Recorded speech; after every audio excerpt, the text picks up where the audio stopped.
Indonesia dikenal sebagai negara kaya dengan flora dan fauna. Namun ternyata, Indonesia juga memiliki hewan yang terancam punah. Hal ini disebabkan oleh berbagai faktor, baik secara alamiah maupun dipengaruhi oleh ulah manusia. Faktor-faktor yang menyebabkan kepunahan hewan, antara lain karena hilangnya habitat hewan, perburuan liar, dan perdagangan liar. Agar hewan tidak punah, perlu dukungan sejumlah pihak untuk menjaga kelestariannya. Berikut 6 daftar hewan-hewan yang terancam punah kehidupannya versi Dunia Hewan 354. Nomor 1, Komodo. Komodo merupakan hewan langka di Indonesia, juga menjadi satu-satunya hewan purba yang masih hidup hingga saat ini. Komodo memiliki nama lain Varus komodoensis atau orah yang tidak lain juga merupakan spesies reptil terbesar di dunia. Hewan purba ini memiliki gigitan yang sangat kuat yang sangat mematikan. Komodo memiliki racun berbisa yang berasal dari ribuan kelenjar pada area gusinya. Saat ini, habitat komodo hanya ditemukan di Pulau Komodo, Flores, Gili Matang, Gili Dasami dan Rinca Nusa Tenggara Timur, Indonesia. Dengan dibangunnya Taman Nasional Komodo, Komodo telah menjadi hewan yang dilindungi pemerintah. Taman Nasional Komodo terbagi menjadi 2 wilayah, yaitu Pulau Rica dan Pulau Komodo yang di dalamnya terdapat 2.700 ekor komodo. Komodo merupakan spesies terbesar dari familia Varanidae, sekaligus kadal terbesar di dunia, dengan rata-rata panjang 2-3 meter dan beratnya bisa mencapai 100 kg. Komodo merupakan pemangsa puncak di habitatnya karena sejauh ini tidak diketahui adanya hewan karnivora besar lain selain biawak ini di sebarang geografisnya. Tubuhnya yang besar dan reputasinya yang mengerikan membuat mereka menjadi salah satu hewan paling terkenal di dunia. Sekarang, habitat komodo yang sesungguhnya telah menyusut akibat aktivitas manusia, sehingga lembaga IUCN memasukkan komodo sebagai spesies yang rentan terhadap kepunahan.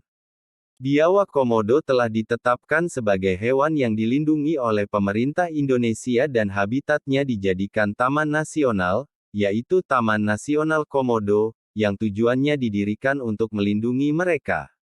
Meskipun komodo tercatat sebagai kadal terbesar di dunia, namun bukan spesies yang terpanjang. Reputasi panjang tubuh tidak termasuk berat badan, dipegang oleh biawak Papua, Varanus salvadori.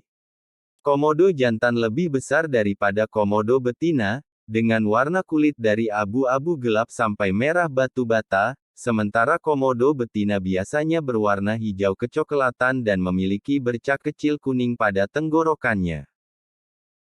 Nomor 2, Jalak Bali. Jalak Bali, Lecopsa rothschildi, adalah sejenis burung pengicau berukuran sedang, dengan panjang lebih kurang 25 cm, dari suku Sturnidae.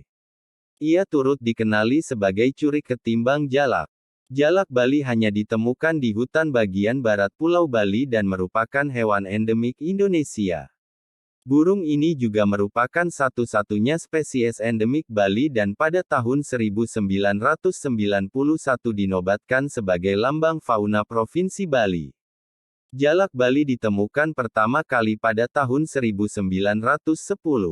Nama ilmiah jalak Bali dinamakan menurut pakar hewan berkebangsaan Inggris, Walter Rothschild, sebagai orang pertama yang mendeskripsikan spesies ini ke dunia pengetahuan pada tahun 1912.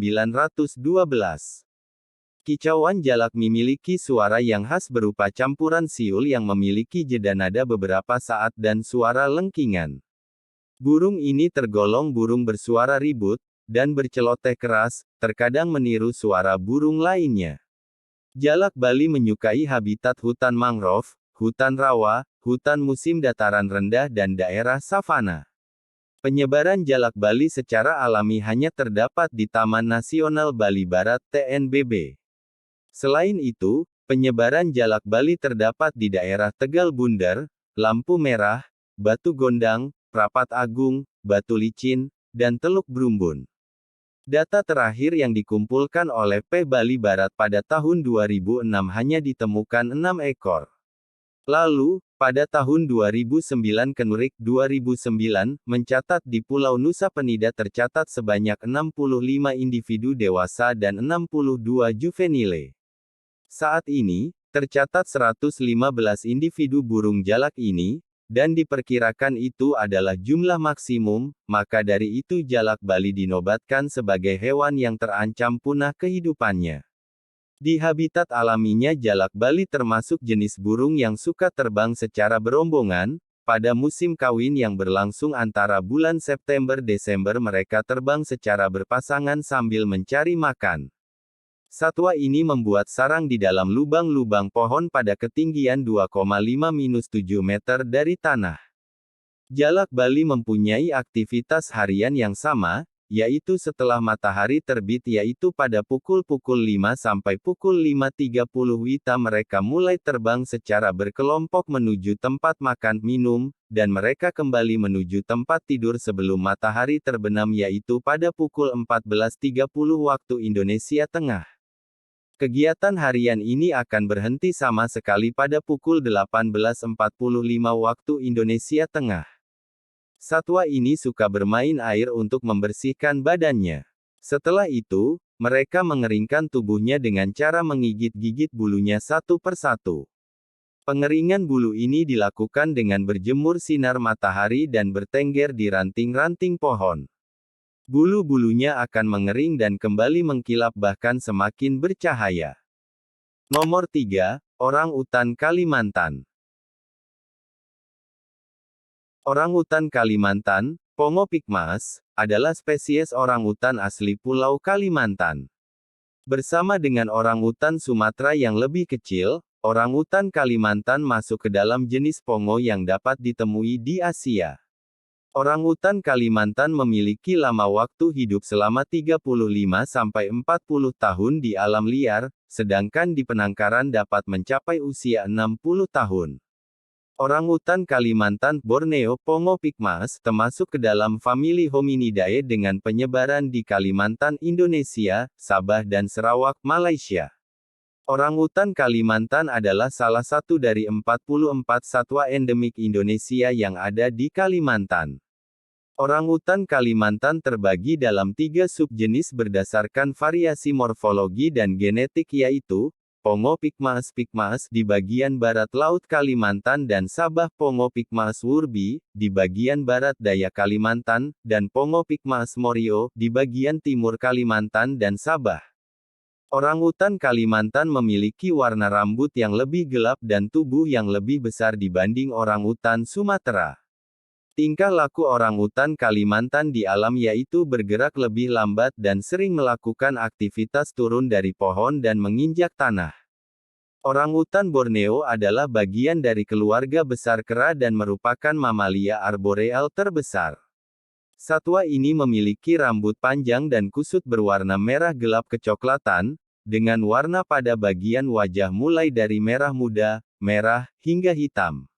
Berat orang-utan Borneo jantan dewasa bisa mencapai 50 hingga 90 kg dan tinggi badan 1,25 hingga 1,5 meter. Sementara betina dewasa memiliki berat 30 sampai 50 kg dan tinggi 1 meter. Bagian tubuh seperti lengan yang panjang tidak hanya berfungsi untuk meraih makanan seperti buah-buahan, tetapi juga untuk berayun dari satu pohon ke pohon lainnya, menggunakan jangkauan dan kaki untuk pegangan yang kuat. Pelipis seperti bantal yang dimiliki oleh orang-utan Borneo jantan dewasa membuat wajah satwa ini terlihat lebih besar. Akan tetapi, tidak semua orang-utan Borneo jantan dewasa memiliki pelipis seperti bantal. Jakun yang dimiliki dapat digelembungkan untuk menghasilkan suara keras, yang digunakan untuk memanggil dan memberitahu keberadaan mereka. Beberapa ancaman utama yang dihadapi oleh orang-utan Borneo adalah kehilangan habitat, pembalakan liar, kebakaran hutan, perburuan dan perdagangan orang-utan untuk menjadi satwa peliharaan. Dalam 1 dekade terakhir, di tiap tahunnya, paling tidak terdapat 1,2 juta hak kawasan hutan di Indonesia telah digunakan sebagai kawasan penebangan berskala besar, pembalakan liar, serta konversi hutan untuk pertanian, perkebunan, pertambangan, dan pemukiman. Maka dari itu, banyak yang mendirikan konservasi dan sekolah untuk orang utan. Nomor 4, Harimau Sumatera. Harimau Sumatera adalah populasi Panthera tigris sondaica yang mendiami Pulau Sumatera, Indonesia dan satu-satunya anggota subspesies harimau Sunda yang masih bertahan hidup hingga saat ini. Ia termasuk dalam klasifikasi satwa kritis yang terancam punah critically endangered, dalam daftar merah spesies terancam yang dirilis Lembaga Konservasi Dunia IUCN. Populasi liar diperkirakan antara 400 sampai 500 ekor, terutama hidup di pegunungan bukit barisan zaman sejarah taman-taman nasional di Sumatera zaman prasejarah. Uji genetik mutakhir telah mengungkapkan tanda-tanda genetik yang unik, yang menandakan bahwa subspesies ini mungkin berkembang menjadi spesies terpisah, bila berhasil lestari. Penghancuran habitat merupakan ancaman terbesar terhadap populasi saat ini. Pembalakan tetap berlangsung bahkan di taman nasional yang seharusnya dilindungi. Tercatat 66 ekor harimau Sumatera terbunuh antara tahun 1998 dan 2000. Harimau dipercaya merupakan keturunan hewan pemangsa zaman purba yang dikenal sebagai Miacids. Perdagangan bagian tubuh harimau di Indonesia saat ini semakin memprihatinkan. Harga bagian tubuh harimau yang dijual itu bervariasi. Untuk yang utuh dijual seharga rp. 5 juta per lembar sampai dengan 25 juta per lembar. Sedangkan taring harimau ditawarkan seharga rp. 400.000 hingga rp. 1,1 juta. Nomor 5, Gajah Sumatera. Gajah Sumatera adalah salah satu subspesies gajah Asia, nama ilmiahnya Elephas maximus sumatranus. Di alam bebas, gajah Sumatera hanya hidup di Pulau Sumatera. Saat ini kondisinya sangat mengkhawatirkan dan digolongkan ke dalam daftar merah atau terancam kepunahan. Habitat gajah Sumatera sendiri yakni hutan alam di Pulau Sumatera, namun Pulau Sumatera sendiri sedang mengalami kerusakan parah. Kondisi ini menyebabkan hilangnya sebagian habitat gajah. Dalam jangka panjang akan mengancam kelangsungan hidup mamalia darat terbesar ini. Gajah Sumatera hidup di hutan-hutan dataran rendah di bawah 300 meter permukaan laut. Tapi juga sering ditemukan merambah ke dataran yang lebih tinggi. Jenis hutan yang disukainya adalah kawasan rawa dan hutan gambut. Populasinya tersebar di 7 provinsi meliputi Nangro Aceh Darussalam, Sumatera Utara, Riau, Jambi, Bengkulu, Sumatera Selatan dan Lampung. Saat ini jumlahnya gajah Sumatera terus diperkirakan mengalami penyusutan. Karena habitat hidupnya terus menyempit. Gajah termasuk binatang nokturnal yang aktif di malam hari. Hewan ini hanya membutuhkan waktu tidur selama 4 jam per hari dan terus bergerak selama 16 jam untuk menjelajah dan mencari makanan. Gajah Sumatera memakan rumput-rumputan, daun, ranting, umbi-umbian dan kadang buah-buahan. Setidaknya terdapat 69 spesies tumbuhan yang bisa dijadikan pakan gajah. Tumbuhan tersebut terdiri dari 29 kelompok rumput-rumputan dan 40 kelompok tanaman non-rumput. Gajah Sumatera diketahui lebih menyukai rumput-rumputan. Pada tahun 2011, IUCN menetapkan status konservasi gajah Sumatera ke dalam kategori Critically Endangered (CR). Artinya, satwa ini berada di ambang kepunahan.